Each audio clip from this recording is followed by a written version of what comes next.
This video is made possible by Practical Defense Systems, the best online security training at the lowest prices. You can start your security career today online at pdsclasses.com. Check them out.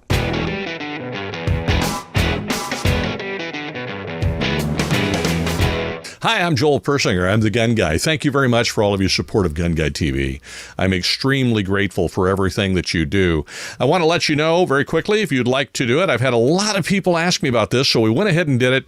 We've created a lot of Gun Guy merch, and so you can check out the Gun Guy merch at GunGuyTVgear.com. I will put the link in the description, but you can see we've got a lot of things there. We're actually having some special t-shirts designed, and that's going to take a little time. As soon as they're up, I will be wearing one so that you can see it. I'm not wearing one right now. All right, we're going to have some time with Rick Travis, and we're going to talk about a whole lot of stuff. This interview may be a little long because there's a lot of things going on in California. There's a lot of things going on federally, and so I urge you to hang to the end. We do have some good news at the end. It's always nice to end on an up note. I want you to know Rick's got some good news for us at the end, so stick with me through the entire video.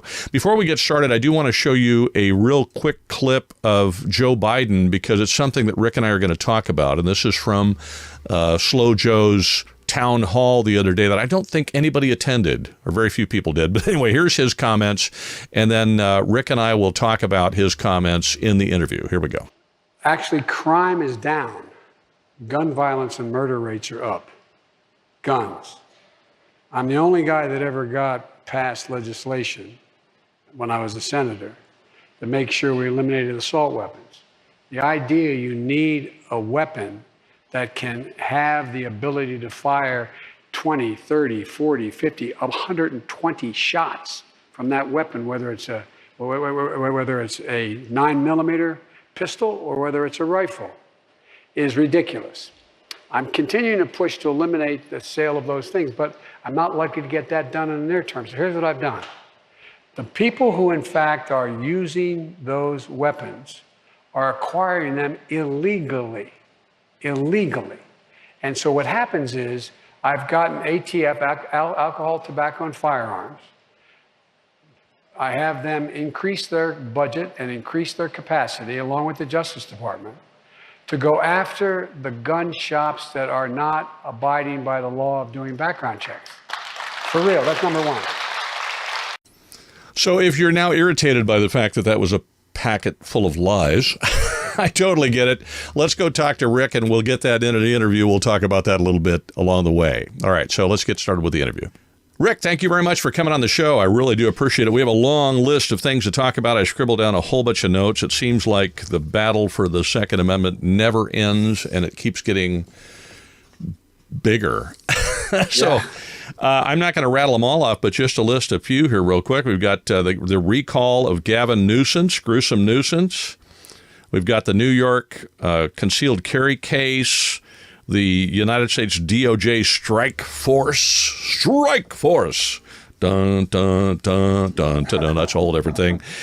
We've got a brand new attorney general here in California. I don't know what's happening with that. We've got sheriffs retiring. We've got Slow Joe, China Joe is weaponizing the ATF. This show may end next week. And I think you have some other things going on, too. Okay, first and foremost, since the recall is coming up here pretty soon for Gavin Newsom, and since in her, she's going to help him a lot here, I know, Kamala Harris is planning to come to California, according to the Epoch Times, and campaign for gruesome nuisance to try to help him. I'm of the opinion that might put the last nail in his political career and sink it, but that's just me. Can you tell us what's going on with the recall, and what should we know, and how can we get rid of this pariah that is that we call our governor? Yeah, so the first thing is the recall has two components to it. There's two questions on September 14th. Question number one is, do you wish to recall the governor? And the reason we're pretty concerned at CRP about this is because some of the opposition has been wearing T-shirts that says, remember to vote no on Newsom, which would make sense, except a no vote is actually a keep Newsom in office vote. Yes vote is what gets rid of Gavin Newsom. Yes. Read the question before answering it. Read the question. This is, by the way, California is notorious for this no yes crap. They do this all the time. They try to hoodwink you by making a no yes and a yes no. And we have lost so many referendums that would have been really great if they'd gone the proper way, because people have voted one way thinking they were voting the way they wanted, and it was actually the other direction. So this is a really common ploy. That would be like Newsom's Prop 63. Do you want safety for all? Yes or no? Well, yes, people want safety for all, but safety for all was taking away magazines, ability to purchase ammunition, et cetera, et cetera, et cetera. And people are like, wait, I voted for that? Yes, because you voted for safety for all, which was a ploy. Yeah. I mean, it was strategery at its finest. Well, and they do it all the time. So the fact that they're doing it now is not particularly new. So you said there's two questions. What are they again? So question number one is, you want to vote yes, Newsom is out of office. We don't want him anymore. And then question number two is the vote for the replacement out of the 60 candidates. I hate to ask the question this way, but I'm going to do it. Mm-hmm. Whom should we vote for? So that, obviously down in your neck of the woods, there's going to be people that are going to say support the former mayor of San Diego, Kevin Faulconer. I would not be one of those. Me either, and I live here, so no, I wouldn't. No. There are some people that will bring up some good people like Kevin Kiley, who's up near Amador County up north. He doesn't have the name recognition or the background. I think a lot of us are very happy, and I think it says a lot that our Attorney General and our Secretary of State didn't go after anybody but one candidate. And who would that be? And that was Larry Elder. Larry Elder, yeah. Yeah. And so we're very, very pleased that the court upheld that, no, he will be on the ballot as part of question two.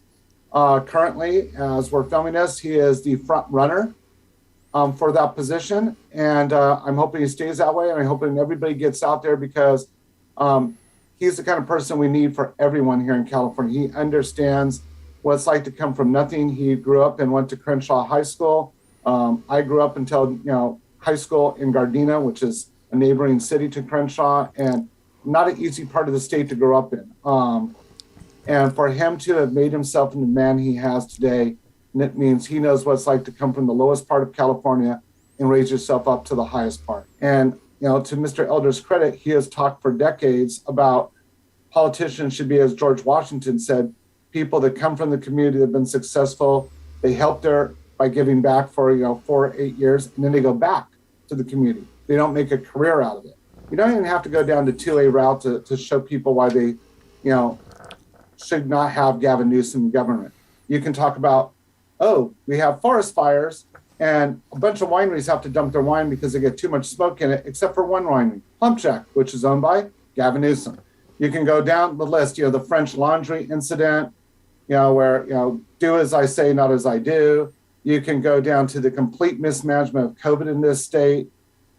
There's thing after thing, gas prices, why is it people are paying, near $5, depending on where you're in the state, a gallon for gas. And there's people in other states for the same gas from the same company that are paying $2.53. I mean, we can just go down the laundry list. The man-made water crisis we have in this state that we wouldn't have if the state was managed properly. It is a man-made water crisis. Right. People go, no, it's not. Yes, it is. The fact that I'm now going to have solar and backup and Tesla batteries or whatever put on my house because we have rolling blackouts in the summertime, and I need to be my own power company in one of the wealthiest states in the union. That's insane. The fact that I have a backup generator for my house already because we've had the power go out here. I mean, there's a lot. Yeah, I mean, Gavin Newsom has been an absolute terrible nightmare. The homeless problem we have throughout the state. Yeah, it's crazy. He's a total nightmare. He's been a nightmare for a long time, and he wants to be president of the United States. Yeah. He makes Biden look like a good idea. Right. Anyway, all right. Well, so there you go. It's a two-step process. Make sure you vote. Read the question, please, before you vote on Gavin Newsom. Yes, you want Gavin Newsom recalled if you're a Californian, trust me. And then we've got some other stuff going on. Let's just talk about California here. We got a bunch of sheriffs retiring, don't we? Yes, we do. What's going on with that? So the sheriffs retiring is, number one, sheriffs are elected usually in the off cycles. So this is the off cycle, between two presidential elections. So we have the election races going on. That when I say usually, it is the standard for 57 to 58 counties. So San Francisco County runs during presidential election years. The others run during the midterms. We've got a lot of people who, do the defunding, the constant badgering, and everything else that's happened. They're stepping down. They're retiring. They're like, hey, it's time to not just retire, but move out of state. So sheriff's races are being hotly contested. We have, somebody I'll talk about later on, but Bloomberg and some of the groups that he sponsors are out there trying to find candidates because the quickest way to decrease the access to a concealed carry permit is to get a sheriff that is anti the people having the CCW. And so this is going to be a battleground that I know you have Sam Paredes on all the time. Him and I are meeting this next week. Gun Owners of California and CRPA are going to be working diligently on sheriff's races statewide and getting that information out to your show and to your people, along with a lot of other groups, to make sure people have a voter's guide that knows who's going to back the Second Amendment and who isn't. Because first of all, if we don't elect good sheriffs, a lot of the sheriffs that are going away are really great sheriffs that are retiring. I mean, we're not just losing knucklehead sheriffs. We're losing some great sheriffs who've been really supportive of the Second Amendment in their counties. And so if you're in a county like that where you're losing a great sheriff, make sure you are super involved so that you replace that sheriff with somebody that's going to be looking after you. Yeah, I like to encourage people on something. Look, I'm the first guy in the ring that's going to tell you, yes, I wish we had a national reciprocity law where, it was permitless carry. Yay. Yeah, but one of the things I really want to point out is it is sad when I meet with sheriffs and they tell me stories of how our community beats up on them when they're the ones staying on the front lines to help keep gun stores open and ranges open during the COVID lockdown when we had everybody from the governor down trying to illegally close those. And then usually the retort is, well, this sheriff or that sheriff. But, I use LA County. Villanueva went back and forth on that issue. We kept the pressure up. And now we have a sheriff that not only is saying, yes, let's keep all that stuff open, but he's also issuing CCWs. I mean, people can change. Yeah. But what we need to quit doing is quit beating up our allies. And like you said, a couple of the sheriffs I can think of that have taken a lot of flack in their areas that are leaving, Youngblood out of Kern County, has given out tens of thousands of CCWs. Same thing when you go to Margaret Mims up in Fresno, John DiAgostini in El Dorado, and the list goes on. Scott Jones in Sacramento and the capital has constantly been pro CCW, constantly trying to find everything they could, to help people get it, encourage them. And they've done that as their budgets have been cut significantly, their staffing's been cut significantly, and they haven't raised the prices on us. And God bless Margaret Mims, but she even went to her police chiefs and said, hey, can you help me out? Because I got more people that want to get it, and I don't want to slow the process down.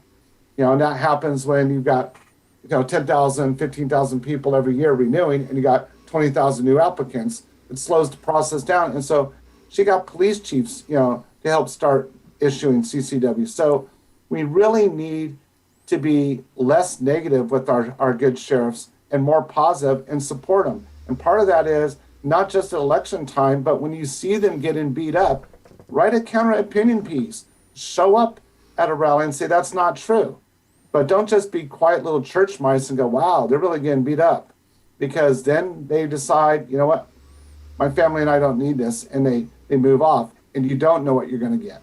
Well, I think we have to avoid the temptation to jump on bandwagons when we don't know what we're talking about, too. Look, I've never been a big supporter of Sheriff Bill Gore here in San Diego County because historically he's been very anti-CCW and in a lot of ways anti-Second Amendment. But in the last several years, he's completely turned around on that. I mean, he's issuing a lot of permits. I have a lot of plumbing going on at my house. The plumber asked me yesterday about it, and I said, yeah, go apply. You'll get a permit.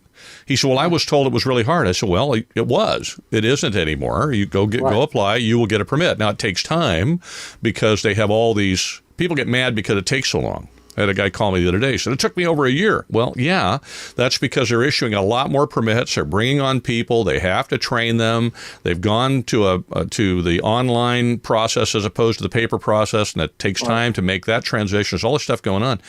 I'm right there with you. I would love to have California be a constitutional carry state. And I hear that all the time, and I absolutely, completely agree. But it's not. And I live in this weird kind of strange place called reality. And in reality, I'm just thrilled that we have sheriffs in this state who are issuing, because the more honest, law-abiding people there are out there who are armed, the happier and safer I am. Let's look at the New York case, because I know that there are a lot of amicus briefs being filed there. And I just saw a story the other day, which I'll show you. I thought this was encouraging, because I don't know that I've seen this before, although you might say that I just haven't been paying attention.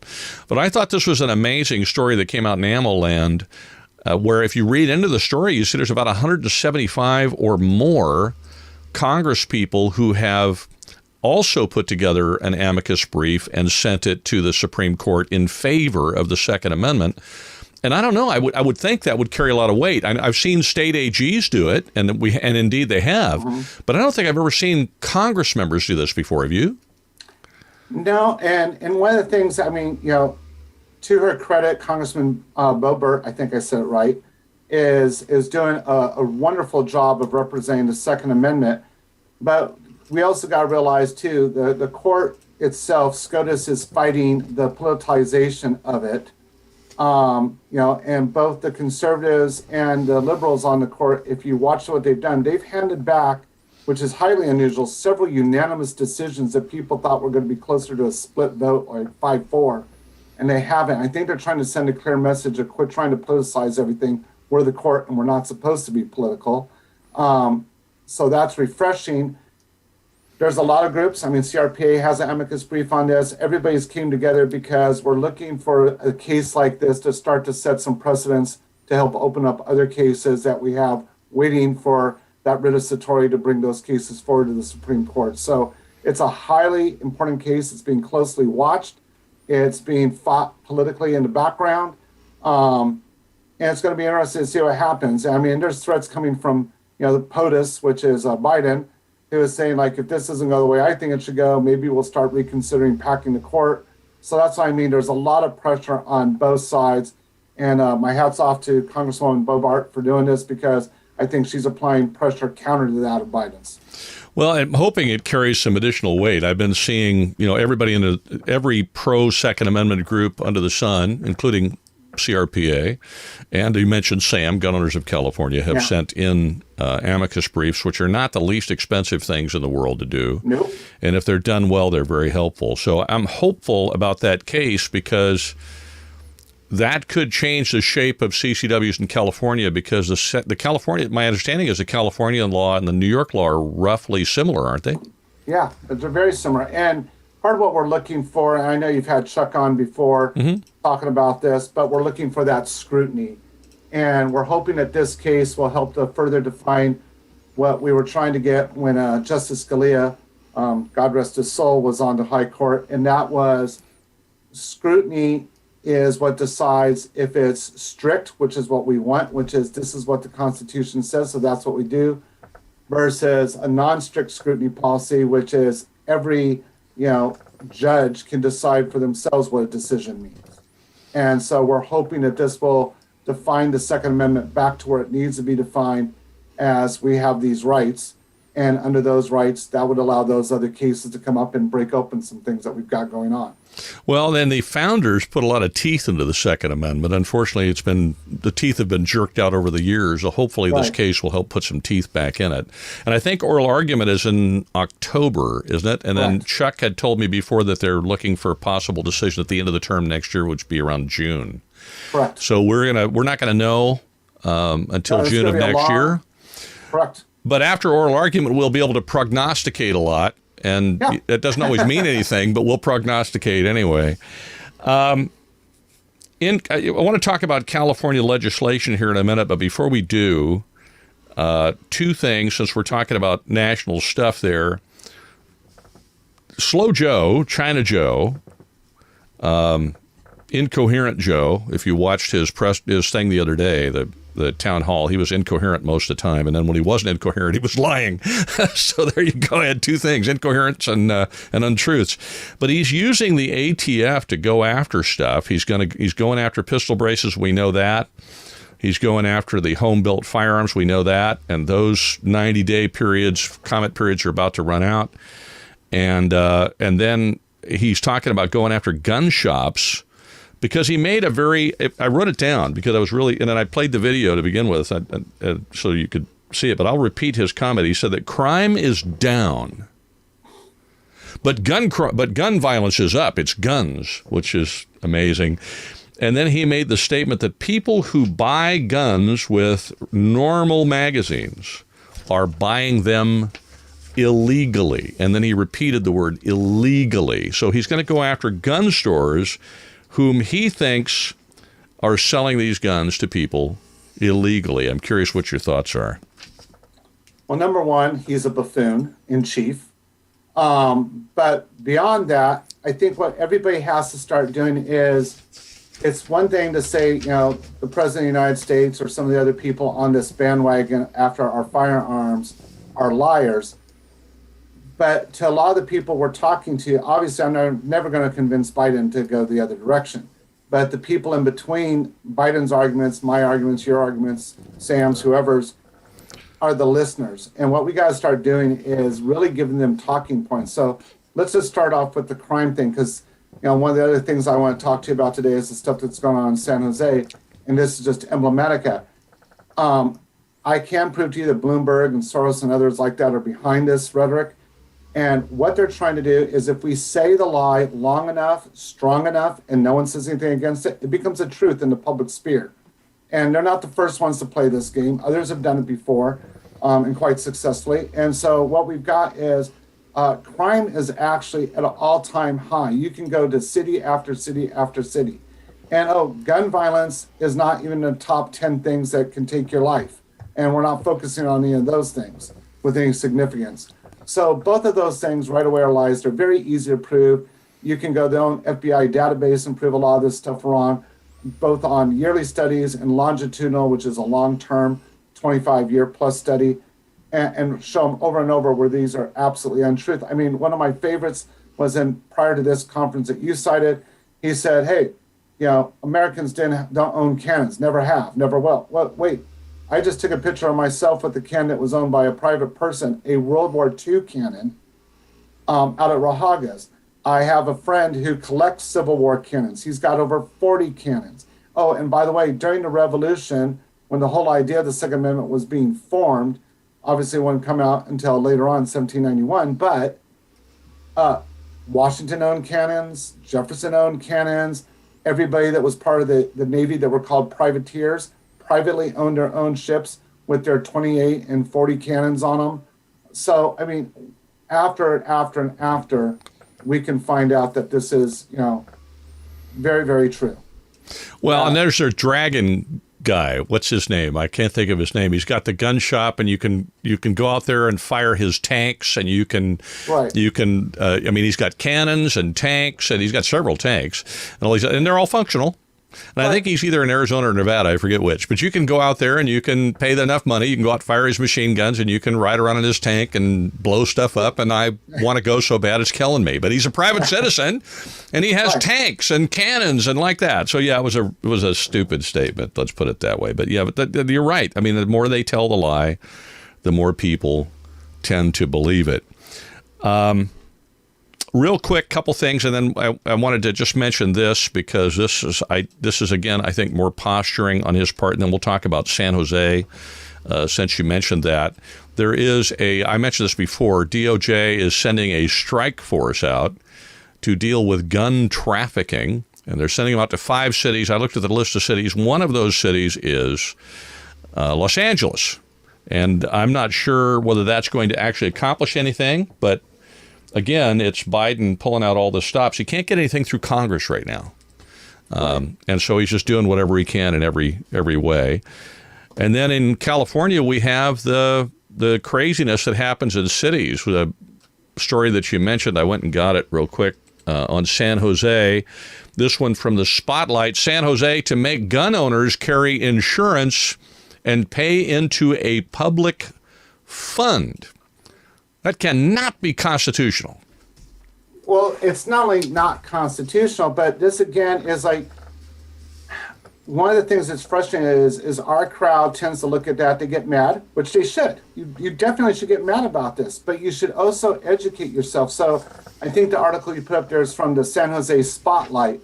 And if you look in that article, there is a quote that maybe you could show that says, gun violence in San Jose cost $442 million.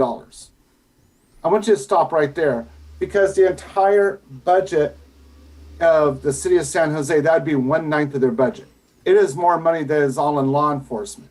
And then later on in that same thing, they're saying, oh, well, this is just from gun violence with law enforcement and medics. No, because that means San Jose PD does nothing. They don't get parking tickets. They don't stop rapists. They don't deal with the homeless, because everything they do is gun violence, which would mean San Jose would be a more dangerous city to go to up there in the Silicon Valley than, say, Chicago, which how many national news stories have you seen on, oh, California's city of San Jose has now taken the rank from Chicago as being the most dangerous city in America? Hasn't happened. But what I think they should really pay attention to is there's an organization called PIRE is what we call it. It's called the Pacific Institute on Research and Evaluation. Who's this outside group that came in with all this information. It's just a simple nonprofit trying to be helpful. Well, if you go to the PIRE website, and I challenge your listeners to do that, people viewing this program, you will see that it looks like a standard nonprofit, and it will say the economic cost of gun violence, read more. And when you click that, it takes you to Everytown Research and Policy, part of Everytown USA, which is owned and operated by Michael Bloomberg. So when I make comments like, this is Michael again, and people look at me and go, oh, you're such a conspiracy theorist. That's not a conspiracy. The Spotlight said this is where the information comes from, which is PIRE. PIRE says, oh, to find out where we base it on, go to Everytown. And Bloomberg, when he ran for president, said, yeah, Everytown is my organization. I paid for it. It's my... And so there you are. I mean, it takes a few. How many clicks of the mouse was it there? About 3? It was 2 clicks. Right. Okay. So you didn't even have to leave your chair. 2 clicks of the mouse, and you find Michael Bloomberg behind this stuff. And so that's where we have to get. Is where, and this is what I would urge you if you're watching, is that's where we have to get. We have to get to the point where we're willing to do our own 5 minutes of research. I literally pushed the buttons like here where it says read more, there's PIRE. Here when it says read more, there's this. And people who are not necessarily on our side of the coin, when they see that, they're like, oh, so this is all fake. This is just somebody trying to, thank you. I've not had one person go on offense from that, because you're helping their head, kind of like that, head exploding moment where the people are really realizing this is a real thing. Lightning round. What's happening in the legislature in the state of California? So we have a couple different bills that are problematic. 264, which is an assembly bill, is the one designed to close down gun shows. Right now, the legislature's in recess, but we have been fighting that. It has moved out of the assembly. It will go to the Senate. Most likely, unfortunately, will pass the Senate, go to the governor, and the governor will sign it, which will ban any gun show from being held ever again until it's repealed on state property. So that is problematic. We will sue, of course, but that will take time. We also have another bill that is 1223. It's designed, depending on where you live in the state, to raise the taxes on when you purchase a firearm, transfer a firearm, purchase ammo, purchase different types of parts for your firearm. It will raise that tax between 31 to 39%, depending on the county you live in. Statewide, it is, in our humble opinion, an illegal tax, because when the bill first went through, it was designed to fund the gun victims here in California fund. But when President Biden sent this big check to California, the first thing that Newsom did, or I should say one of the first things he did, was to fund that fund 5 years into the future. So therefore, at that point, in a normal year, with a sensible group of people, the bill would have just died right there. Instead, after it cleared through all the committees where we had a chance to voice an opinion, they have now created out of thin air a new bureaucracy to do something different with that same amount of money. So in other words, we just want to penalize gun owners. And this is a great example that each of you can use when talking with friends and family of, hey, if this isn't about making life horrible for a gun owner, then if the bill was written to fund X and X is paid for, then the bill should die as a tax bill. But instead, they waited till after all the hearings to say, oh, we're going to create a new bureaucracy that never went through the proper system. And while right now the individual from Marin County who has been behind this keeps pushing it every week, we keep having people call in every week. We've been able to stall it, but he literally has until the middle of August to try to get enough votes together so that it would go to the governor's desk. And of course, we know if it does, the governor will sign it. So we continue to fight against that bill. And then even though the opposition isn't supposed to be, throwing bills around until January 1, we know it happens every year in middle of December, but they've already started looking at bills that they want to bring in to do everything from banning bear hunting permanently in California. They're going to try another run at that, getting rid of sporting dogs on the hunting side. And basically that's a two-pronged process. One, to make it so that there's most of the season you can take your dog out. And the other one is to create a licensing structure for the breeders of sporting dogs to make it impossible to be able to ever have a litter of pups in California. And then I'm sure they'll come up with what they've done with everything else, and that is you wouldn't be able to import them. So that just shows you what they're doing on hunting, on land use. They're trying to go after, and we're working very closely with California Coastal Association, CCA Cal, which is the fishermen on this, but they're trying to do this 30-30, take away a third of the waterways from California and a third of the lands, but it's actually more than that. And this is one of the cute little things that's not so cute that they've done, but it's like they say the watershed to the ocean. So, most people think, oh, well, that's like a spring or a river. Well, no, the watershed is wherever rain falls that creates that spring, that creek, that little stream that feeds into the river that feeds the ocean.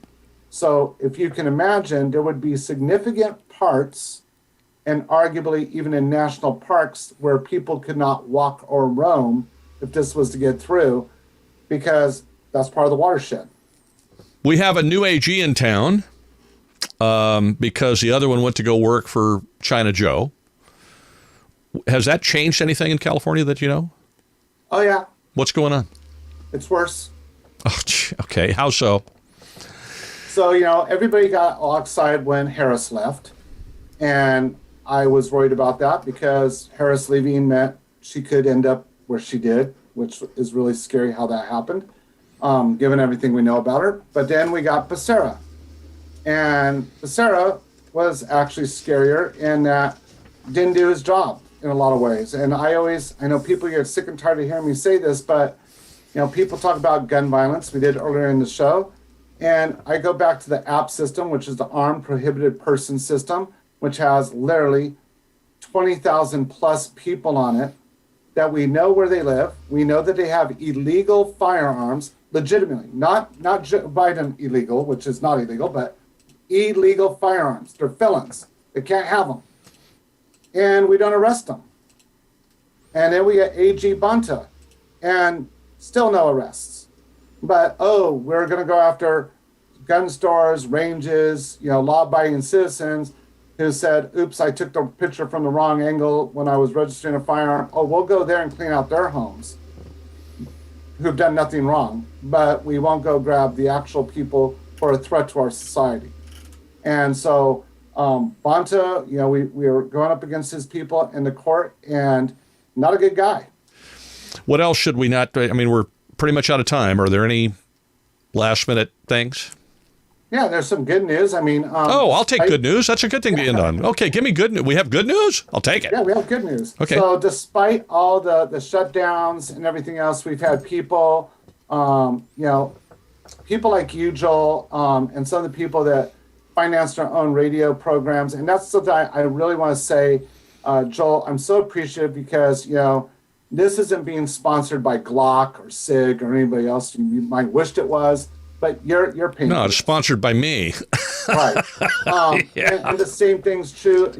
Jeff Tavern, who owns Gunslingers up in LA area, he sponsors his radio show in the mornings on Saturdays and Sundays on KABC.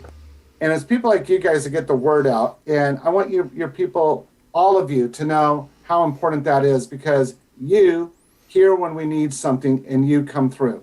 And so for those of you who donated 22 ammunition and shotgun ammunition, you helped us this last weekend introduce 1,500 youth in one day to firearms, along with their families. They got to shoot 22s and shotguns. It was a long day up at Rahaga's range up in the Corona Norco area.